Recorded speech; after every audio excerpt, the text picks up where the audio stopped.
మెదక్ జిల్లా తూప్రాన్ మండలం కేంద్రంలో బీజేపీ సంకల్ప యాత్ర ఆదివారం సాయంత్రం విజయవంతంగా కొనసాగింది.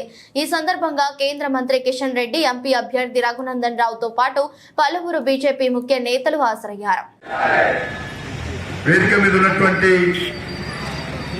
మన యొక్క భారతీయ జనతా పార్టీ రాష్ట్ర కార్యదర్శి, మన యొక్క మాజీ శాసనసభ్యులు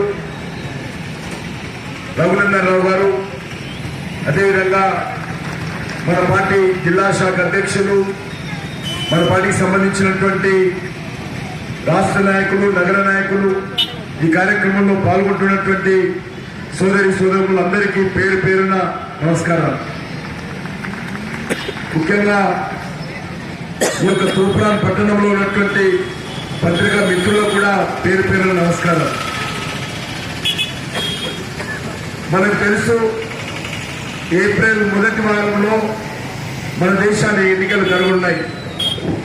ఈ ఎన్నికల్లో మనమందరం కూడా ఈ దేశానికి ఎవరు ప్రధానమంత్రి కావాలో మనం నిర్ణయించేటువంటి అవకాశం మరొకసారి వచ్చింది. ఆ ఎన్నికలు ఢిల్లీకి సంబంధించిన ఎన్నికలు, తెలంగాణకు మరొక ఎన్నికలు కావు.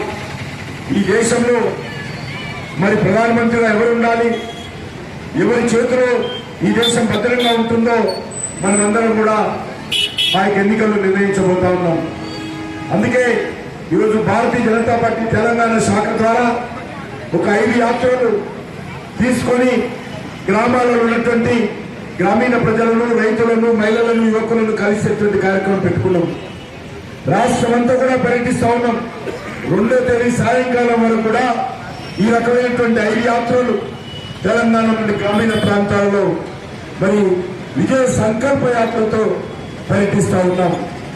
మీకు అందరికీ తెలుసు, నరేంద్ర మోడీ గారి నాయకత్వంలో గత 9 సంవత్సరాలుగా అనేక రకాల అద్భుతమైనటువంటి కార్యక్రమాలు చేపట్టడం జరిగింది. పేదవాడి ఇంటి నుంచి సంబంధించి ఒక టాయిలెట్ కట్టేటువంటి కార్యక్రమం మొదలు పెడితే,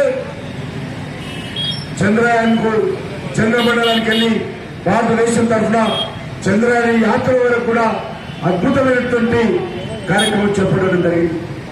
అది పేదవారికి సంబంధించిన టాయిలెట్ కావచ్చు, పేద ప్రజలకు ఇళ్ల నిర్మాణం చేసే కార్యక్రమం కావచ్చు, పేదవాడి ఇంట్లో వంట గ్యాస్ ఇచ్చే కార్యక్రమం కావచ్చు. ప్రతి పేదవాడికి గత 3.5 సంవత్సరాలుగా మరి ఇద్దరుంటే 10 కిలోలు, ముగ్గురుంటే 15 కిలోలు, 5గుంటే 25 కిలోలు చొప్పున ఉచితంగా బియ్యం ఇచ్చే మోడీ బియ్యం కార్యక్రమం కావచ్చు. ప్రతి పేదవాడికి మరి సంవత్సరానికి 5 లక్షల రూపాయల విలువైనటువంటి వైద్య సాయం అందించేటువంటి మరి భారత ప్రభుత్వం తరఫున ఈ యొక్క ఆయుష్మాన్ భారత్ సంబంధించినటువంటి వైద్యానికి సంబంధించి ఇన్సూరెన్స్ కార్యక్రమం కావచ్చు.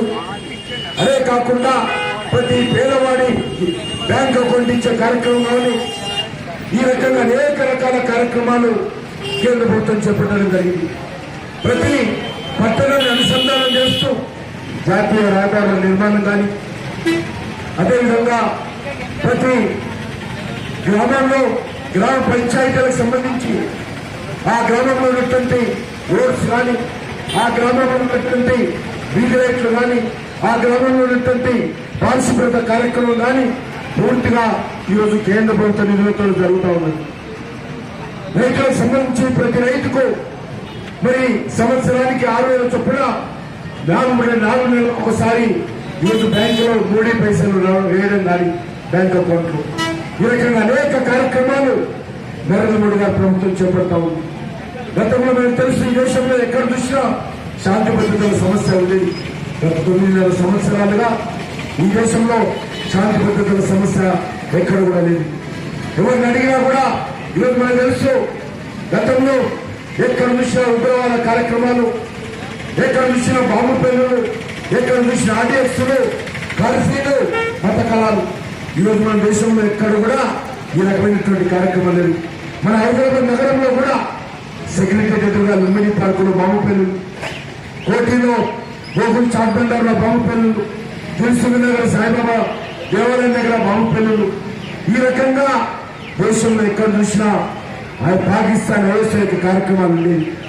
ఈరోజు మనం చూస్తా ఉన్నాం, దేశంలో పూర్తిగా ఐఎస్ఐ కార్యక్రమాల మీద పూర్తిగా మరి ఈరోజు ఉక్కు పాదంతో అణిచివేయడం జరిగింది.